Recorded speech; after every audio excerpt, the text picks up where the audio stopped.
Some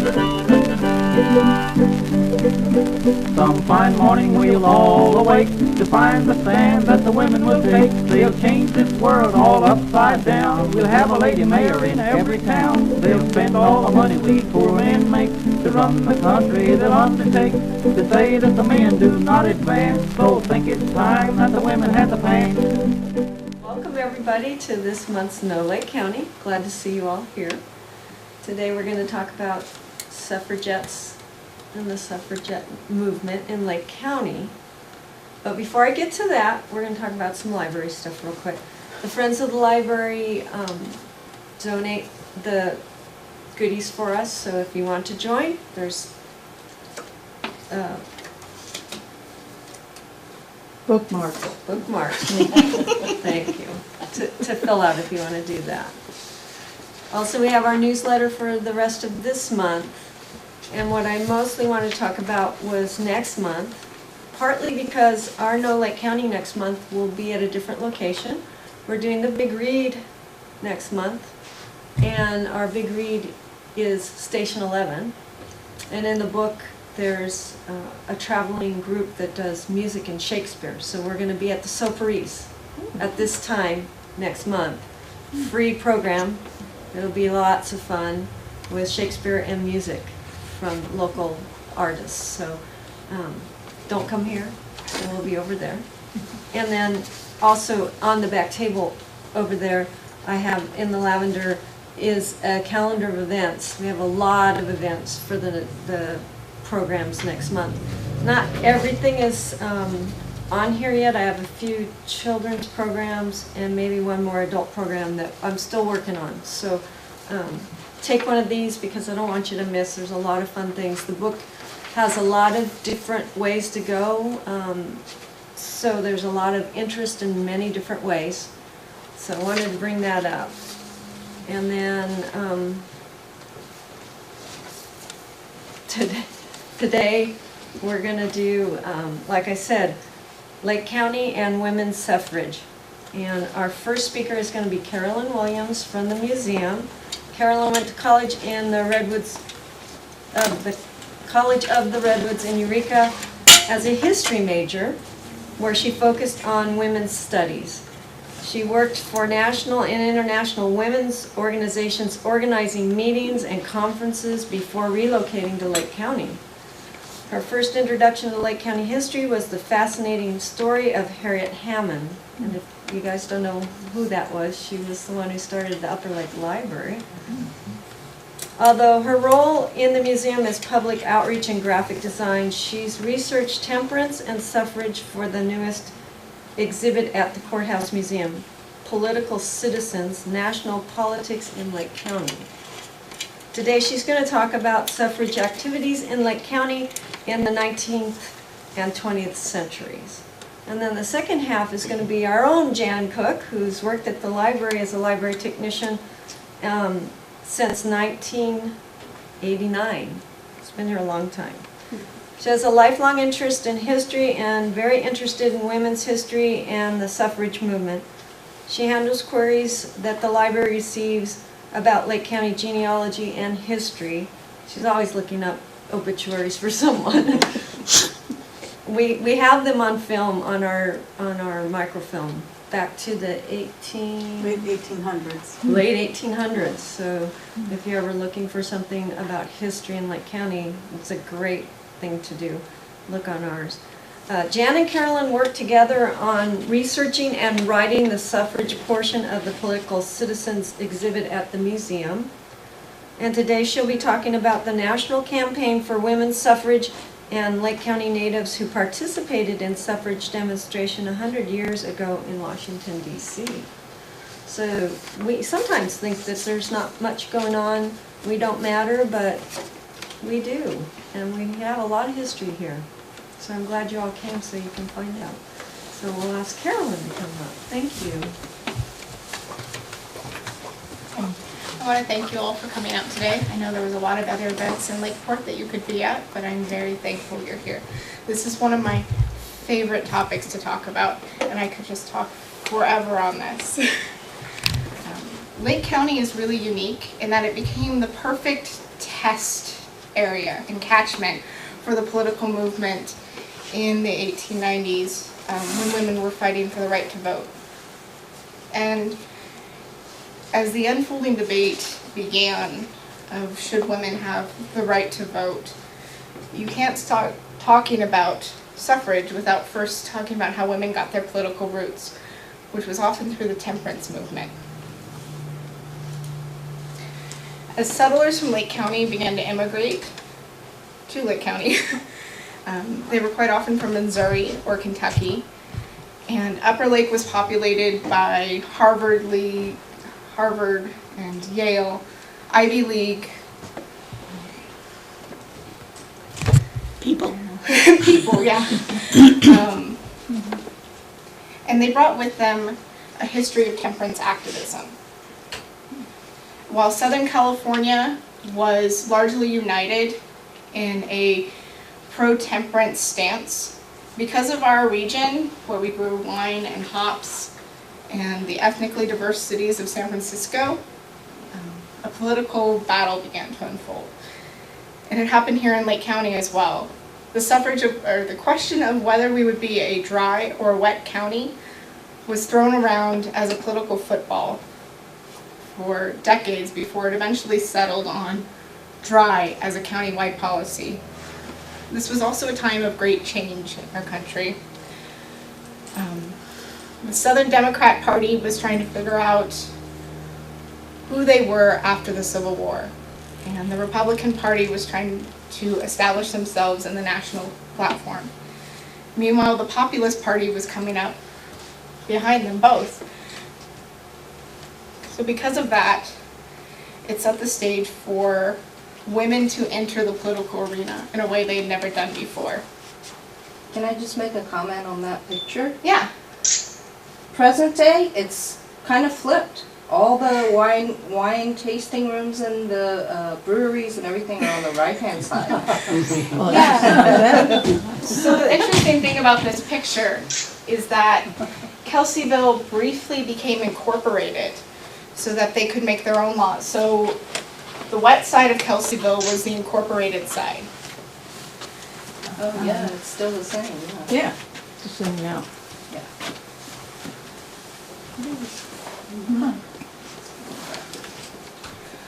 While there were other temperance organizations in the county, such as the Odd Fellows, women's Christian temperance took off in Lake County, with branches in Middletown, Lower Lake, Kelseyville, Lakeport, Big Valley, and Upper Lake. Within 2 years, they had managed to get the signatures needed to present a WCTU amendment to our county's policy. It was not always a moral issue for women. It wasn't always a question of this is a good Christian thing to do to be temperate, but these women were often hit the hardest by the effects of alcoholism in their communities. And they saw this as a way of curbing domestic violence in their communities, because this was not a time where women could get divorced. This was not a time that you could file for spousal abuse. And one of the stories that we found while researching this was in the diary of Lucas Wiley, a peace officer in Lower Lake.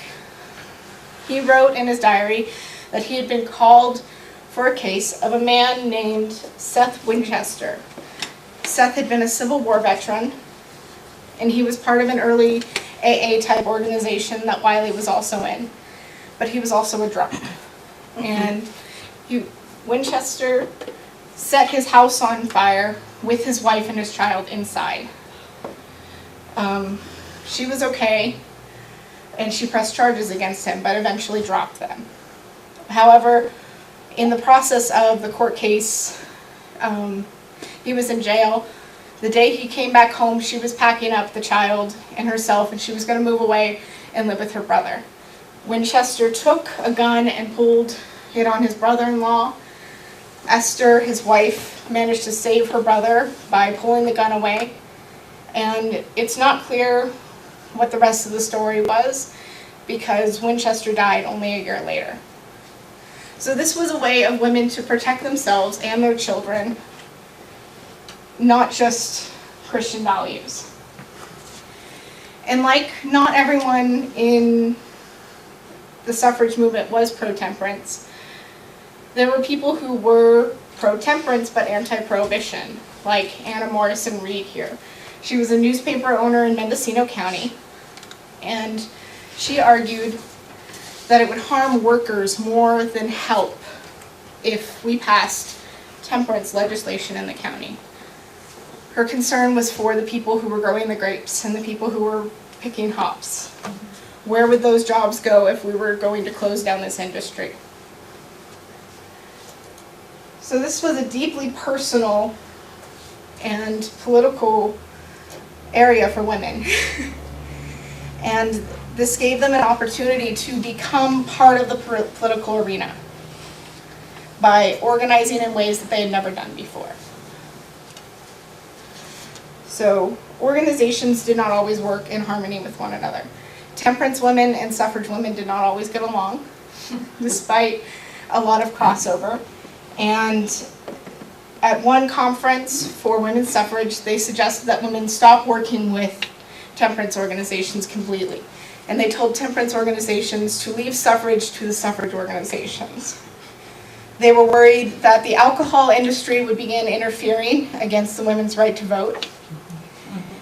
And they told the women canvassing in the cities to not openly engage in any debate regarding temperance and not to interact with or agitate alcohol industries and to let sleeping dogs lie. But like today, if you're part of one group in Lake County, you're probably part of 5. If you're part of the Arts Council, you might be a friend of the library, or you might be involved in Eli or the museums. So there was a lot of crossover in who was doing what in the county. This is one of the only photos of suffrage in the museum collection. We have women who we know were involved with suffrage, but this is the only one we have that's specifically suffrage. This was a float made by a WCTU president. She was president of the chapter in Kelseyville. And she was pro-suffrage, and she entered this into the 4th of July parade in 1900. And this is George Washington with the states that have already passed suffrage, and it was drawn by 4 white horses. And then we had the Maddow family, who owned Maddow Drugs in Lakeport. And they were very much a pro-temperance family, even though Maddow himself had been fined for selling alcohol under the counter. But after it was announced that women had won the right to vote, this ad was placed right underneath that announcement.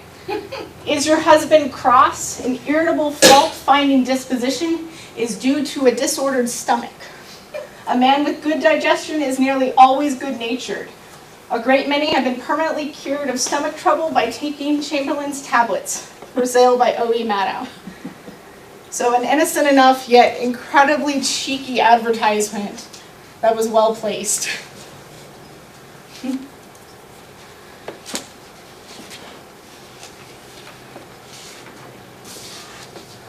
So the first big push for women to gain suffrage in the state of California was in 1896, and it was followed by a 1911 push. The same year that women began to take office as superintendents, the United States Supreme Court heard the case of Minor versus Happenstadt. Virginia Minor argued that under the 14th Amendment, she was already given the right to vote as a United States citizen. She lost her case. And in Lake County, the first superintendent of the schools was Etta Harrington. And she took the office in 1890. And for 38 of the next 44 years, a woman held that seat in the county.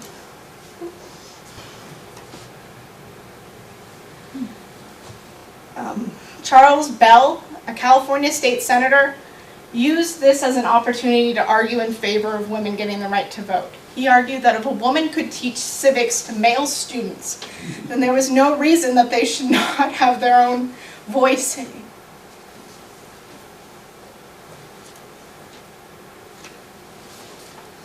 So in 1896, there was a rush to organize suffrage events all throughout the state.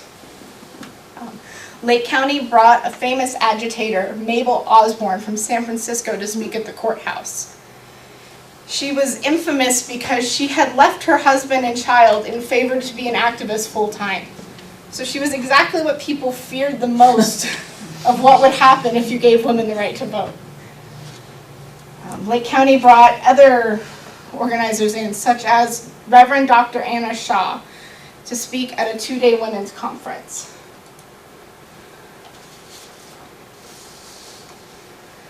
These women presented a unified message of the achievements of women. They spoke about women in art, women as inventors, and women in school affairs. By presenting this unified front of the achievements of women, the newspapers reported that they changed many minds. The headliner for this Congress was Dr. Reverend Anna Shaw. She traveled through Lake County and then made her way to Santa Rosa after the Congress. And this was a time before the 2 major bridges in San Francisco were built. Cars were in their infancies, and planes were but a science fiction dream. She was an immigrant from a poor family, and her economic reality gave her an advantage in the sense that she could do gender non-conforming things. So she put herself through college. She became an ordained minister. She became a medical doctor. And she formed a family with Lucy Anthony, Susan B. Anthony's niece. And they spent their time together up until the time that Shaw died. The Lake County Bee said that she was an agreeable woman, and they praised her. However, the owner of the Clear Lake, or part owner of the Clear Lake Press, Marcia Mayfield, was also one of the speakers at the Women's Congress. And Winslow Rideout, who was the owner of the Record Bee, was also a speaker at the Congress.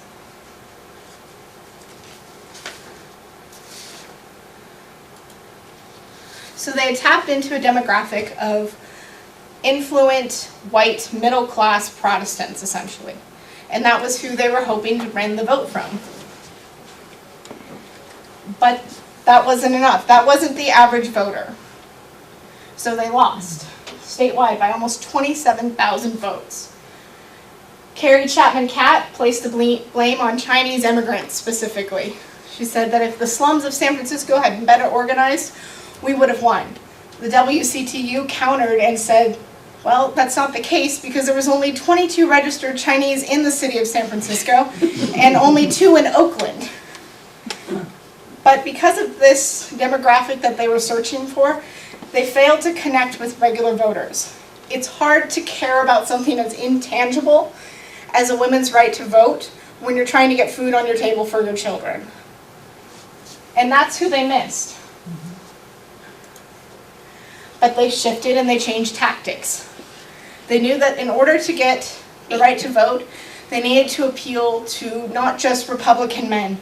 They needed to appeal to the Southern Democrats and specifically to the Progressive Party.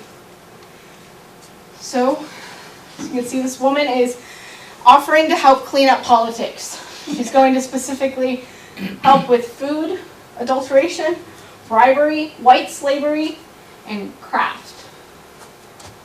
And if you give her the ballot, she can help with those issues. So this ad specifically appealed to Southern Democrats because they were worried that with the freedom of this black populace, that they themselves were being harmed.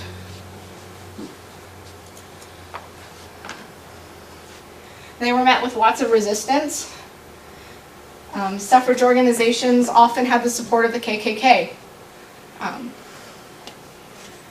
And because they didn't have the support of the Democratic platform in the beginning, they were criticized for that. And that's not the only thing they were criticized for. Basic misogyny played a part in this. And the worst part about these ads is they're not too far off from things we saw 5 years ago, 10 years ago, last year even. Arguments were made that the suffrage supporters would tear apart families, that they were going to be the fall of civilization as we knew it. What were men going to wear if women were the ones wearing the pants, was a question that was raised. However, despite all these criticisms, it worked by appealing to progressive men. They did stump speeches at lunchtime in factories. They started doing work in favor of food regulations. They began getting involved in the better government movement. So they were able to grab the attention of progressive men and win the right to vote. It passed only by the slimmest of margins, but a victory is a victory. In Lake County, it passed in the more Republican hubs of Lakeport, Kelseyville, and Upper Lake.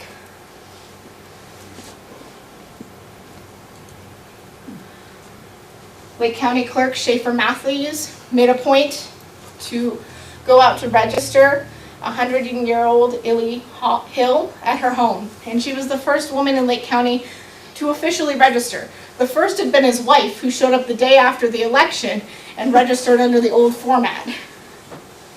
And Mrs. Hill chose to register as a member of the Whig Party, which hadn't been a political party since before the Civil War. But she had the right to choose that. And so there was a move to national movements and agitations. As women won the right to vote in California, they began to shift their focus. And after it won nationally, they shifted their focus again. This was their platform. They wanted child welfare, education. They wanted to prevent price gouging. They wanted to protect women in the workforce.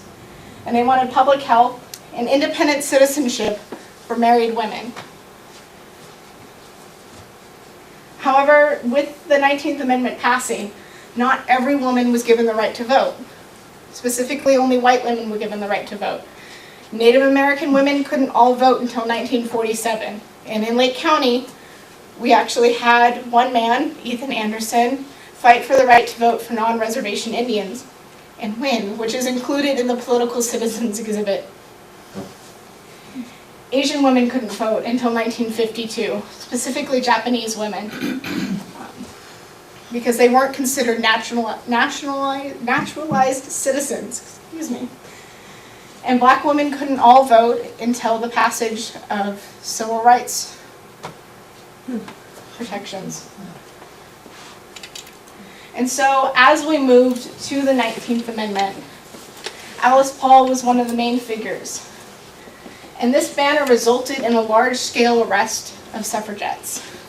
She was specifically calling out the president, and that was completely unheard of.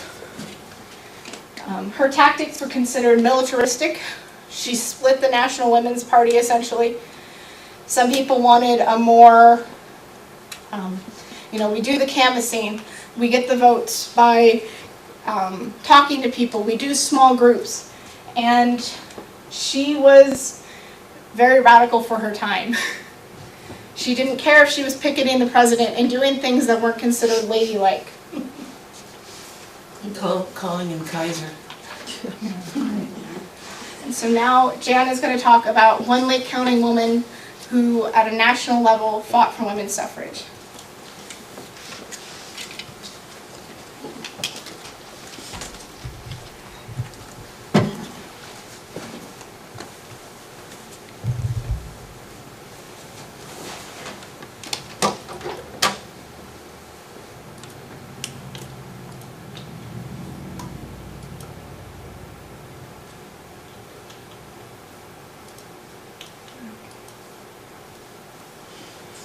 Make a slideshow, hold on. F5, There oh, we there you go. go.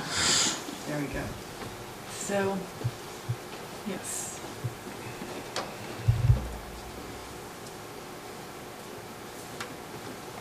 A quick look at history of suffrage overlapping some with Carolyn's there. The idea of women's votes was proposed back in the 1840s at the first Women's Rights Convention at Seneca Falls, New York. This was a pretty controversial idea. Not everybody who was interested in women's rights thought that the votes would be necessary. They didn't think that was important. In 1887, the Senate rejected a women's suffrage amendment after it had been tabled in committee for about 9 years. In 1890, there was a merger of the American Women's Suffrage Association and the National Women's Suffrage Association into the National American Women's Suffrage Association. There had been splits in the past. In 1890, they rejoined, and there will be splits in the future, too. In the 19th century, some of the early suffrage leaders were Elizabeth Cady Stanton and Susan B. Anthony. They were a formidable team of between a writer and a speaker, and traveled extensively around the country promoting the idea of women's suffrage. This is a list of the states that granted women suffrage before the 19th Amendment was passed. Now this includes some territories you can see on the list. So by the time the 19th Amendment was passed, we had a pretty extensive list of places where women could vote.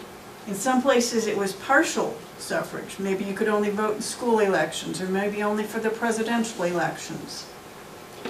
And a lot of the states felt there was states' rights issues involved in this. Progressivism was a very important factor in this era. Progressives worked to reform local government, public education, medicine, finance, insurance, industry, railroads, churches, and many other areas. And women's suffrage was one of their causes. By about 1915, the earlier generation of suffragists had died, and we were now in the second and third generation groups. We have Carrie Chapman Catt and Anna Howard Shaw, the second generation. And coming up were some of the younger ones, Alice Paul and Lucy Burns, all important figures in the fight for the 19th Amendment. One of the grandest things that happened early on is the 1913 Suffrage Parade. It was held in Washington, D.C. the day before Wilson was inaugurated. There were so many people who came into town for the parade, there was hardly anybody to welcome him at the train station when he arrived. There's an estimated 5,000 to 8,000 women who marched in this parade. And in the picture on the left, you can see the crowds that were watching the parade outnumbered the marchers extensively. And this parade was brainchild of Alice Paul, who was a master of street theater. She knew how to put on pageants and plays and attract attention. She was nonviolent. She was a Quaker. And she had experience in the British suffrage movement, but she didn't resort to the violent tactics that some of them did. Suffrage and women's rights became her lifelong mission. She never married and fought for women's rights, including the Equal Rights Amendment, which she drafted was the Equal Rights Amendment, all of her life until she died. You can see how old she was. Now at this time we have NAWSA, National American Women's Suffrage Association. It was created by the merger of the two earlier organizations. And the important figures in this group are Susan B. Anthony, Carrie Chapman Catt, and Anna Howard Shaw. Their names show up over and over again in the history. Going along, starting out as part of the NAWSA is the Congressional Union for Women's Suffrage. It was formed in March 1913 to campaign for a constitutional amendment for women's suffrage. It was led by Alice Paul and Lucy Burns. In the fall of 1913, Carrie Chapman Catt accused the Congressional Union of insubordination and financial irregularities. She later retracted that accusation, but it caused a split. And in December, NAWSA cut ties with the Congressional Union. The Congressional Union went on to create the National Women's Party in 1916. Now, there's a difference in their tactics. Although both of them lobbied congressmen and kept files and information on a congressman, their approaches were different. NASA had about 2 million members. They promoted individual state referenda for suffrage. They had a more refined image, more ladylike. They disapproved of the British tactics, and they supported the U.S. war effort in World War I. The National Women's Party, on the other hand, only had about 50,000 members. They promoted a congressional amendment for national suffrage. They had more militant strategies. They used some of the British tactics, and they were neutral on U.S. involvement in World War I. Their focus was solely on suffrage. And one of their tactics was the Silent Sentinels. Who were they? They were women from all walks of life. Some of them had very influential connections related to politicians and leaders of industry. But some of them were factory workers and office clerks. And here is a picture of some of them demonstrating with their banners. They demonstrated in front of the White House. Their method here was to hold the party in power accountable. It didn't matter which party was in power. They were going to hold that party accountable for getting women's suffrage through. They stood in front of the White House 6 days a week for 2.5 years in all weather. They carried their banners with messages on them, petitioning the government for suffrage. Some of the messages were things like, "Mr. Wilson, how long must women wait for liberty?" Sometimes they quoted Wilson's speeches about democracy in Europe. It was very controversial for them to do this. They were quoting the president, so was it treason? There was restrictions on freedom of speech during World War I, and they were in danger of getting arrested for that, but they were quoting the president. Here's a picture of some of them with Wilson and another gentleman walking out of the White House gates.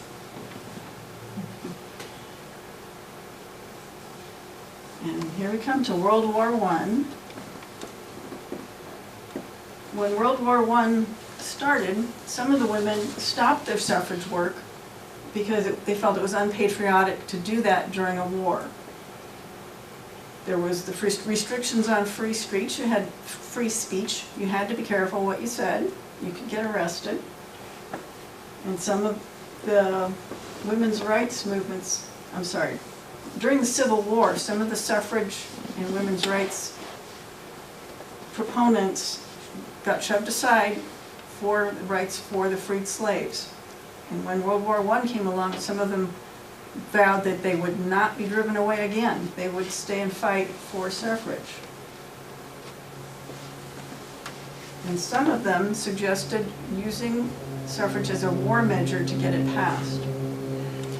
They had the peaceful demonstrations, nonviolent Silent Sentinels standing there with their banners. They were attacked by mobs. Sometimes there were thousands of people in the street watching them. People grabbed them, dragged them on the sidewalk, threw things at them, destroyed their banners. And on one occasion, a bullet was fired into their headquarters, which was near the White House. Mostly they were ignored by the authorities until we were in World War I. And then the demonstrators started getting arrested. About 2,000 women served overtime on the picket lines. About 500 of them were arrested in Washington, D.C., and there were also some demonstrations in Boston, and I don't have a number just for Washington. 168 of them served jail time. The arrests began about 2.5 months after we got into World War I. The demonstrators were charged with things like obstructing traffic. Not for treason, but for things like obstructing traffic, bogus kinds of things. Some of them spent time in the Occoquan workhouse in Virginia, and some in the Washington, D.C. jail. The arrests, the sentences, and the abuse increased over time. On the night of terror in November 1917, 40 guards attacked the prisoners who were at Occoquan, beat them up. One woman had a heart attack. She lived, but there was one who was knocked unconscious and they thought for a while she was dead. During all these times of arrests, the suffragists refused to pay fines. They said they were not guilty of anything, and they demanded to be treated as political prisoners, not as criminals. Well, the authorities didn't go along with that. And some of them, like Alice Paul, resorted to hunger strikes and were force-fed in jail. And this is where we come to Lake County. One Lake County woman who connects Lake County to the national suffrage demonstrations. Articles about her arrest were published in metropolitan newspapers, including the Sacramento Union, but none was published in the Lake County newspapers. I have looked. Her name originally was Minnie Bell Reynolds. She was the daughter of the pioneer Reynolds family that lived in Upper Lake. Her father was Robert G. Reynolds, and her mother was Maria Clendenin. Minnie and her sister Hattie moved to the Bay Area as very young women, went to high school in the Bay Area, and they renamed themselves into a more sophisticated Beatrice and Helen Grace. Dr. Reynolds had 11 children in all, and many of them went into the medical field. Grace became a pharmacist, one of the first female pharmacists in California.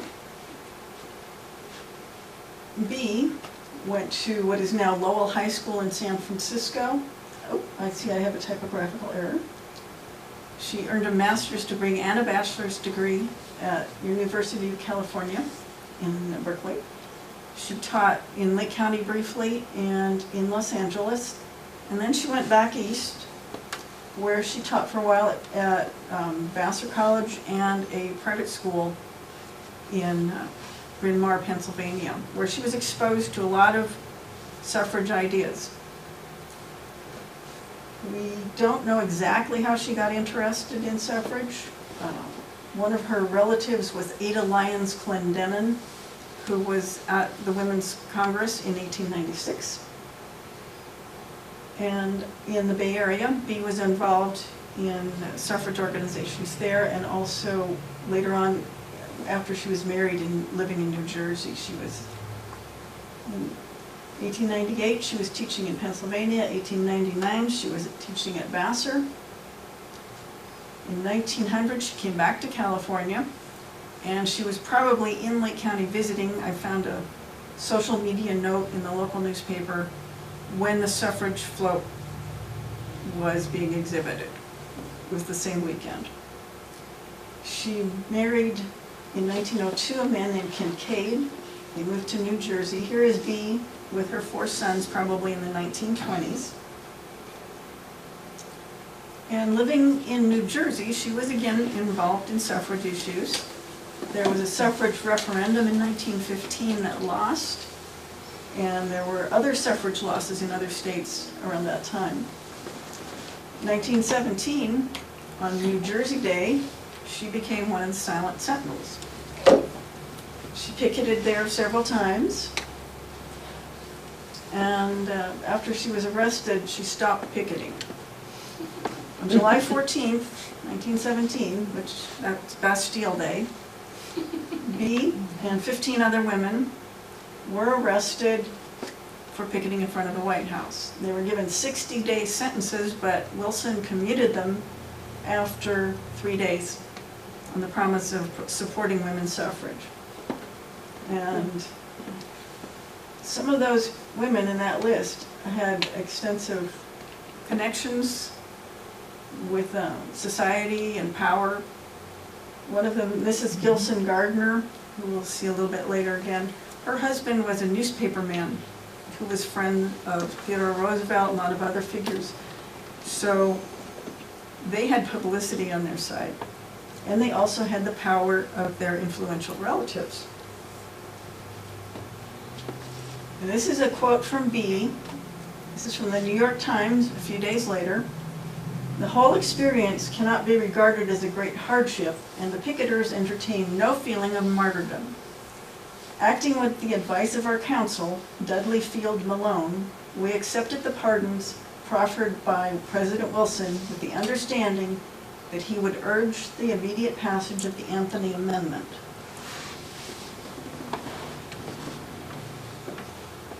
The 19th Amendment is sometimes called the Anthony Amendment in honor of Susan B. Anthony.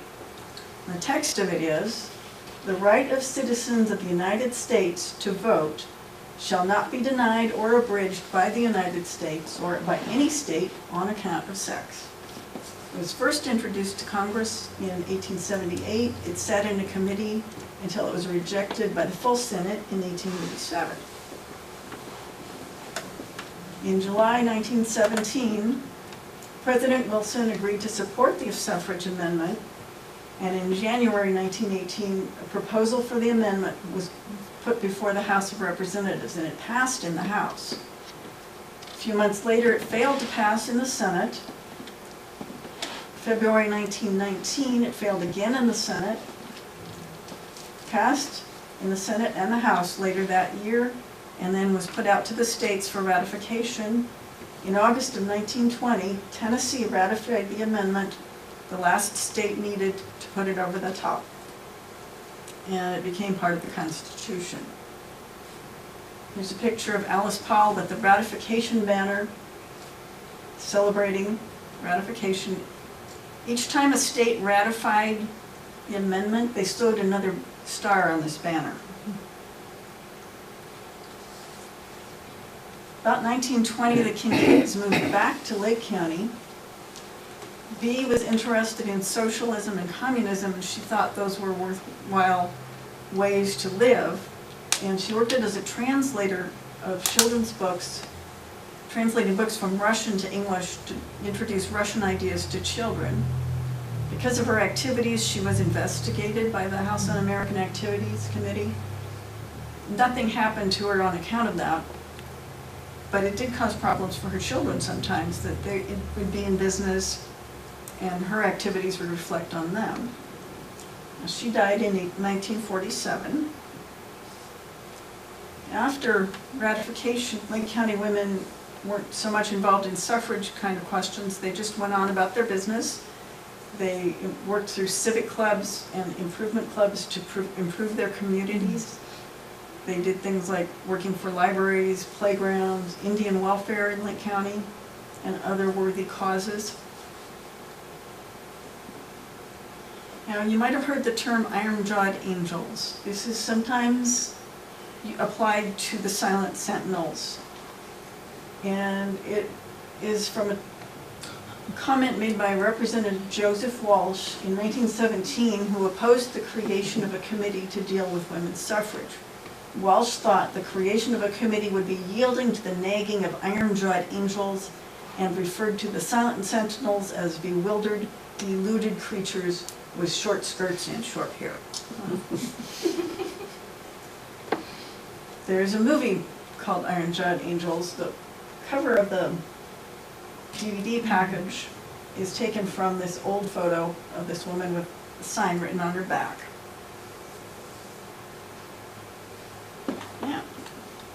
You might wonder how I got into this particular topic. Some of it's by accident. I was researching this woman, Matilda Gardner. Matilda was a cousin of my grandfather.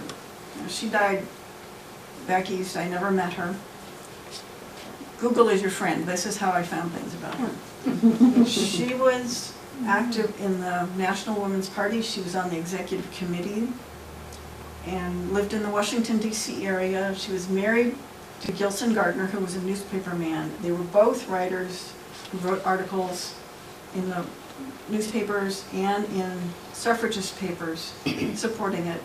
So she was pretty well known. There's a picture of her over there in the parade. She was arrested with B. Kincaid in 1917. Now I'm wearing my suffrage hat, which is modeled on a hat she's wearing in another photo I have seen. And I'm glad you came. We have a display here of library books about women's suffrage. This is where I discovered B. Kincaid is in this book. I was flipping through and I saw something that said Lake County. California. And that's how I got onto B. B's family, she has a granddaughter and a grandson by marriage who live in Glen Ellen. And they're very interested in family history. They've been very helpful to us with pictures and information. I have never met them in person. You haven't met them either. I haven't. A well of information. Very helpful. If I put a question out to Malcolm and BJ, they would send it to all the cousins, and the cousins would reply. It was a wonderful experience. So, any questions, comments, anything? Thank you.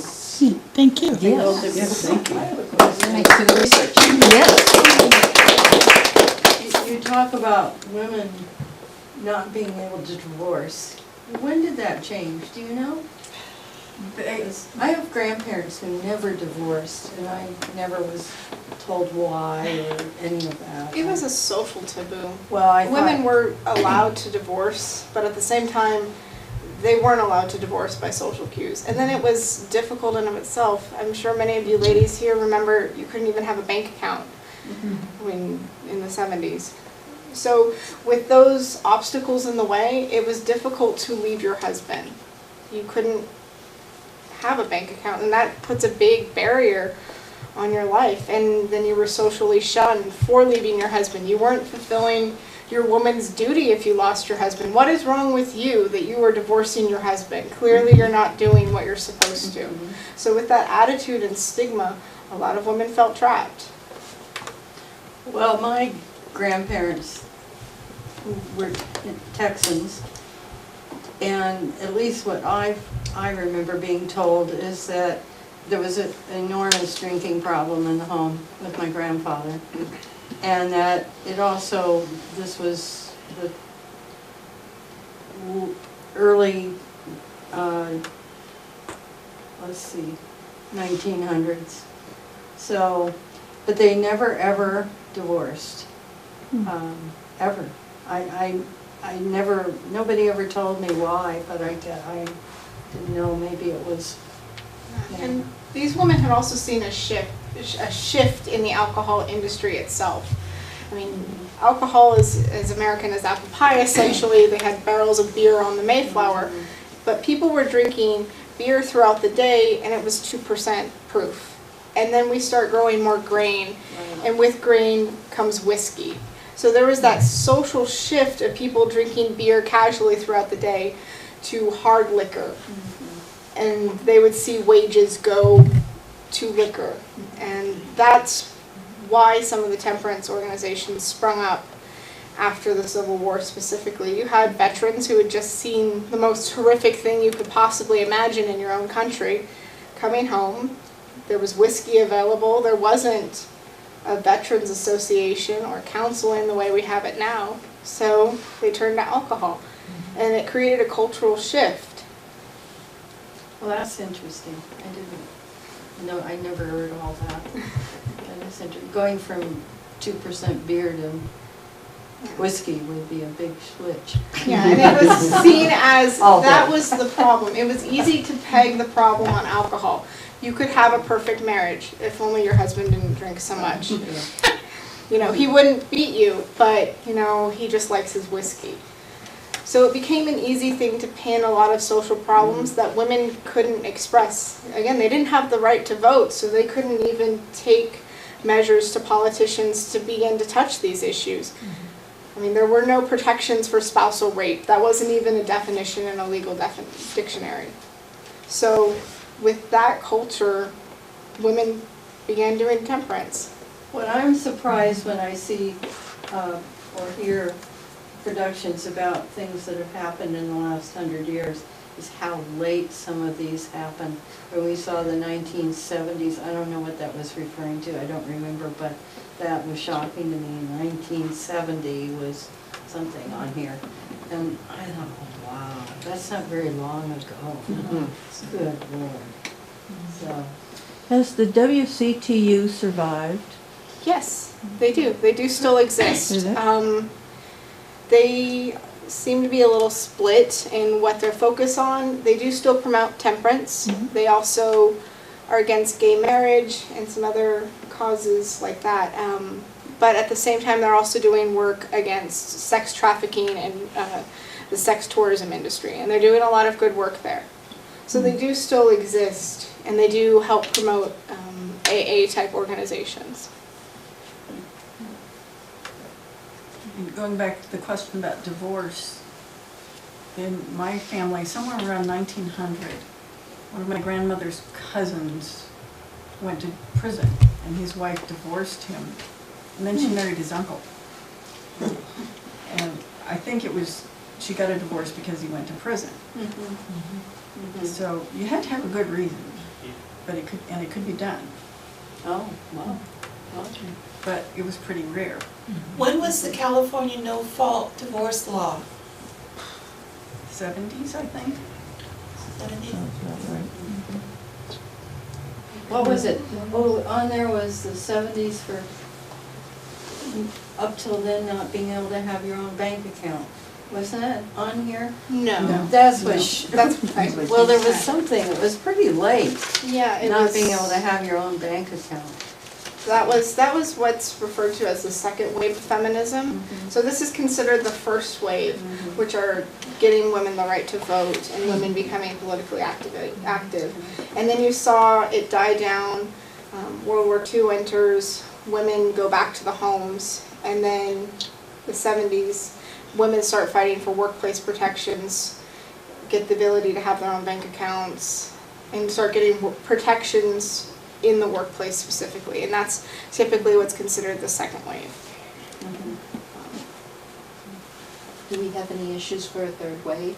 There is a third wave too, and then you saw it die off in the 80s, and then in the 90s you get a more postmodern way of thinking.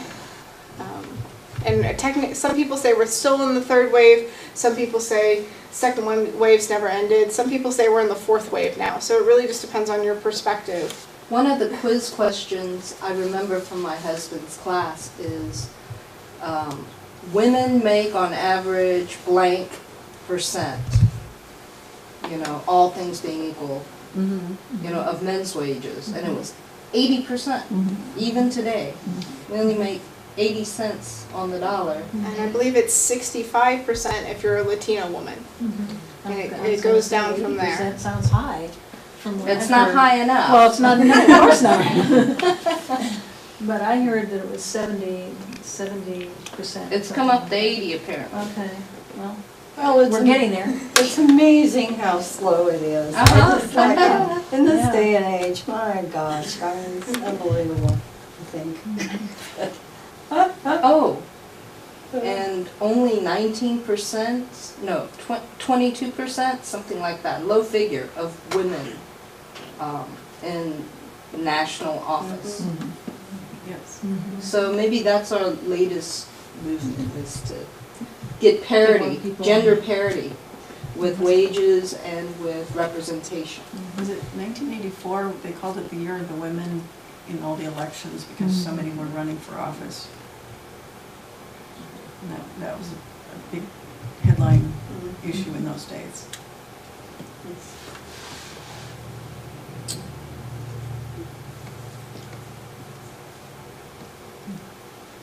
Well, thank you for coming. We have refreshments.